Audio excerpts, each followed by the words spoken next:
and raised his life up from the dead. Oh, praise the one who paid my debt and raised his life up from the dead. And then this part, we build it up, right, where the full band comes in, and that's where we play the same movement as in the intro, but with the same melody line for the bridge. So it goes, oh, praise the one who paid my debt and raised his life up from the dead. We'll praise the one who paid my debt and raised his life up from the dead. We'll praise the one who paid my debt and raised his life up from the dead. We'll praise the one who paid my debt and raised his life up from the dead. And obviously from there you can go back to the verse or the chorus or like a instrumental interlude, okay? So it depends on what happens in that section, but traditionally in the recording it goes to a free musical interlude for about another 8 bars. Now you might be wondering, why am I holding the capo? And because the original song is sung in the key of B, right? And I know it's in G because right now my second finger, but my pointer is holding the G note, which denotes G chord. And by keeping the capo, because the song is in B and I want to keep the same fingering, since B is here on the 7th fret, same fingering, guys, remember? Like, I want to do it like this. But obviously it doesn't work because, it's not the same voicing as the G. So in order to achieve that sound, we capo it at the 4th fret. Yeah, that's the secret, the 4th fret. And keep your fingering as the same as G. So now you're in the key of B actually, but with the G fingering. Woo! Sounds great, right?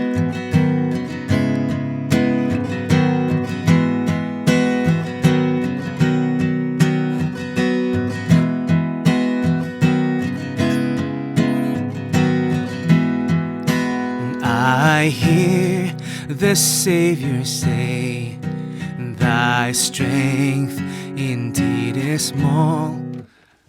Jesus paid it all. So as you can see, like, because of the capo, it creates wonders for any worship leader or any singer, male or female, because it allows for quick transposition across the fretboard while keeping your fingers the same. Isn't that amazing? So what are your favorite keys today, and what keys are you most comfortable singing? Let me know. Try this out. We'd love to hear your feedback. And if you like what you hear and you enjoyed this teaching session, please smash the like button and subscribe to this channel. Peace. See you guys.